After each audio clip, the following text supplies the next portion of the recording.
Once robbed my whole gym. The whole gym.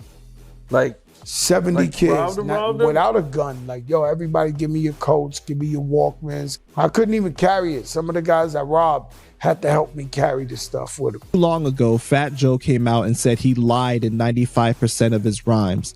What did you think of that? He told the truth for the first time, that he's a liar. That you can't believe nothing that comes out of his mouth. He's a liar. One thing Fat Joe's always been famous for is his wild cinematic hip-hop storytelling. He's the kind of guy who can turn a casual conversation into a full-blown movie scene. But over the years, people have started asking the big question: how many of these legendary stories are actually real? It's not just whispers either. Folks inside the industry have straight up called him out. Some even started calling him Tino, short for tell it, never obey the truth. Because apparently Joe can't resist adding that extra Hollywood sparkle to every tale he tells. Sure, nobody can deny the man's charisma. The way he leans into a story has fans glued to every word, laughing, gasping, and waiting for the next twist. But somewhere along the way, some stories went from entertaining to, come on, Joe, no way that happened. And the perfect example? That infamous high school gym story. Fat Joe swears that back in the day, he walked into his high school gym and robbed every single person in there. Not just a few classmates, but all 70 students in the building. And here's the kicker. He claims he didn't use a single weapon, not even a stick. According to him, all it took was his presence to make dozens of teenagers hand over their stuff without a fight. But wait, it gets even crazier. Joe says he stole so much that he couldn't even carry it all out himself. So some of the very kids he was robbing actually helped him haul the loot outside. I once robbed my whole gym. The whole gym. Like 70 kids without a gun. Like, yo, everybody give me your coats, give me your Walkman. Just picture that for a second. The same people getting robbed turning into his personal moving crew. That's the part where people just threw their hands up and said, nah, no way. Content creator Will Mills even jumped in on the conversation. And he didn't sugarcoat a thing. He basically said what everybody else was already thinking. The whole situation sounds straight up impossible. First off, let's talk location. A busy high school gym in the Bronx. You're telling me Fat Joe strolled in, pulled off this mass stick-up, and somehow nobody noticed enough to stop him? Gyms are chaos, balls bouncing, whistles blowing, teachers watching. That's not exactly the place where you can rob dozens of people in peace. Then there's the magic number, 70 students. And according to Joe's version, not one person tried to swing on him, run away, or even ask what was going on. They just stood there, handing over their stuff like it was some kind of organized giveaway. Will even tried to cut him some slack, saying maybe he robbed a couple kids, sure, that's believable. But 70? All alone? And the cherry on top, getting help from the very people he just robbed to carry his loot? That's where the story goes from street legend to urban fairy tale. And here's the thing, this isn't the only Fat Joe story that's got people side-eyeing him hard. He's dropped plenty of eyebrow raisers over the years, like that wild Tupac claim. According to Joe, back in '95 during the East Coast versus West Coast tension, he was on the radio and said something that ticked off Puerto Rican inmates who backed him. Somehow, word reached Tupac in prison, and Joe says Pac personally called him up asking for help with a Puerto Rican inmate giving him trouble. And they asked me the question, yo, Joe, what you think about Tupac and all that? I said, yo, he's cool, but, you know, if they step to me, it's gonna be Tupac's locked up upstate in New York.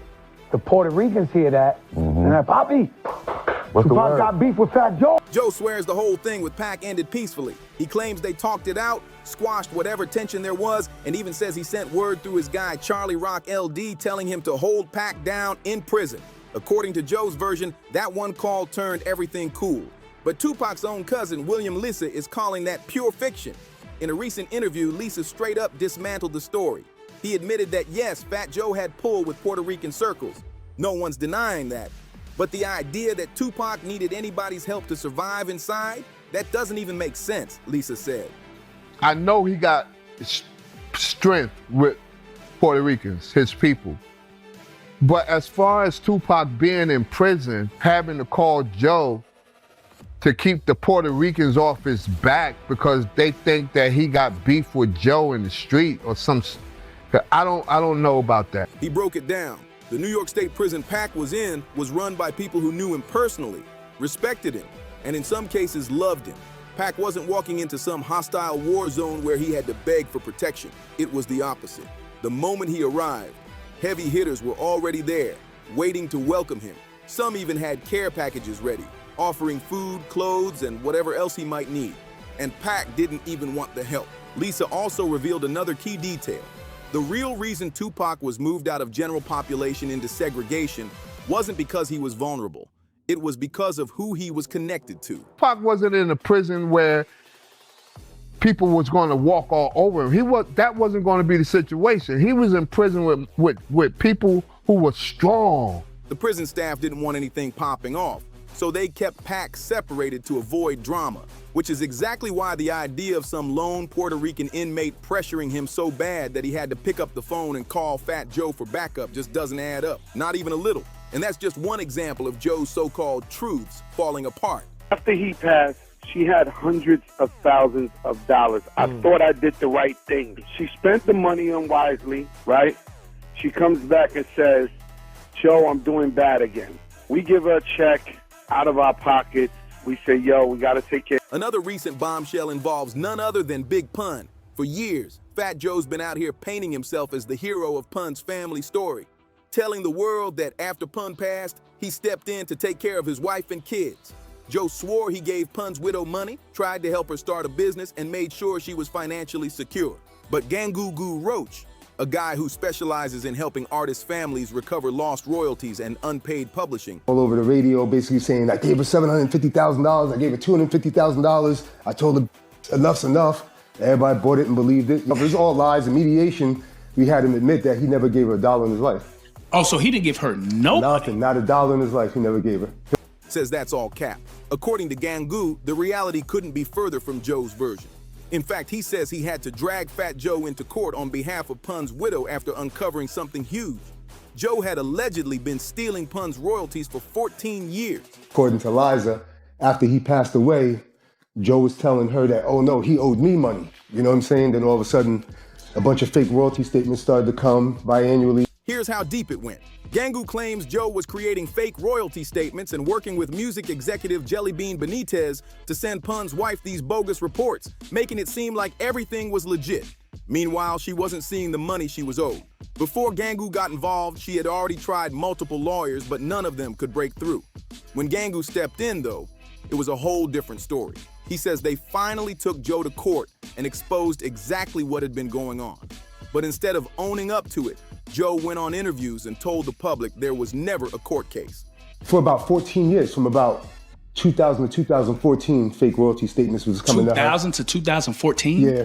Joe used Jelly Bean Benitez as a publisher. Jelly Bean Benitez was Madonna's ex-boyfriend from the early 80s. He produced a bunch of Madonna records back in the early 80s. He remixed, he DJs now. According to Gangu, that's just another layer to Joe's lying streak. And what shocked him most was how easily people swallowed Joe's words without checking the facts. And get this, when a Big Pun biopic was in the works, the producers actually wanted Fat Joe involved, hoping his influence and connections could help push the film into the spotlight. According to Gangu, when the Big Pun movie talk started heating up, Joe allegedly threw down an ultimatum. He wouldn't lift a finger to help unless Pun's widow went public and declared he never stole from her. But here's the problem. She knew he did, so she refused. Point blank, that's when the picture really started to change. At this point, Fat Joe's not just looking like a storyteller with a flair for fiction. He's being painted as a straight-up thief who's been hiding behind his own myths. And the craziest part, people still eat up his stories like they're gospel truth. Another prime example of Joe's shape-shifting narrative skills comes from a jaw-dropping claim he made about none other than the notorious B.I.G. In 2023, during an interview with Cam Capone, Joe decided to drop what he clearly thought was a history-making bombshell. He said that back in the day, he and Biggie actually recorded an entire project together. Not just a track or two, but a full album made up of 8 to 10 songs. According to Joe, the reason no one's ever heard it is because the whole thing was scrapped and probably destroyed. And why would anyone kill a project like that? Joe says it's because the songs were too disrespectful, loaded with vicious disses aimed directly at Tupac. On the surface, sure, it sounds like it could be true. Joe and Biggie did know each other. Both were New York giants in the same scene, and there was mutual respect between them. But once fans started digging into the details, especially comparing this story to things Joe himself has said in the past. Let's hit rewind to September 2018. Fat Joe's sitting down with Vlad TV talking about Biggie, and what comes out of his mouth is nothing like the story he's telling today. Back then, he claimed they were working on an album, sure, but according to him, they only managed to lay down 4 songs before the whole thing fell apart. He even named names, saying Puff Daddy and the Hitmen were producing it. Fast forward to March 2021. Joe's live with Swizz Beatz and Timbaland during all the hype around Versus, and boom, the story shifts again. Suddenly, it's not 4 songs anymore. It's 5. No explanation, just a new number like the past version never existed. And then, the real curveball. Enter Lil Cease, one of Biggie's closest friends, practically family.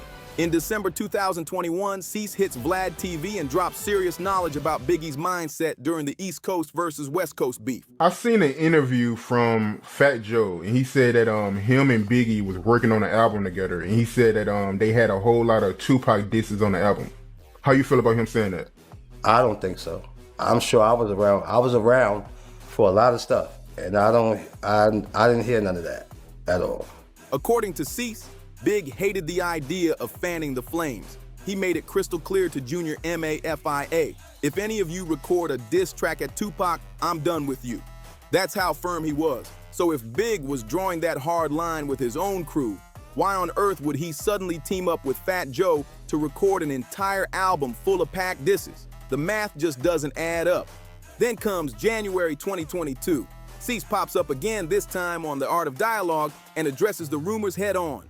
He doesn't just doubt it, he shuts it all the way down. Cease says he never once saw or heard about Biggie recording anything with Fat Joe. Sure, he admits they may have talked about collaborating. Those kinds of conversations happened all the time in the industry. But as for actual songs, Cease is blunt, none ever happened. Cease made one more thing crystal clear.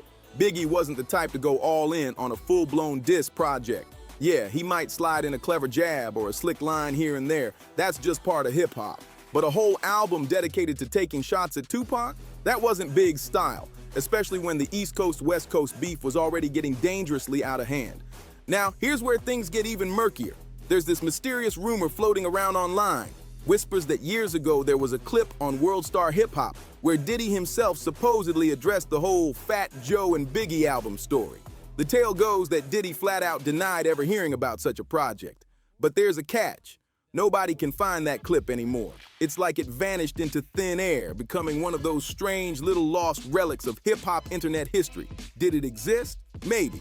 Or maybe it's just another urban myth. What fans do agree on, though, is this. It's hard to believe Diddy, the ultimate hip-hop businessman, would just let an unreleased Biggie project collect dust, especially in an era when posthumous albums were raking in huge money. If there was music ready to drop, he'd likely have cashed in, unless there was a serious reason not to.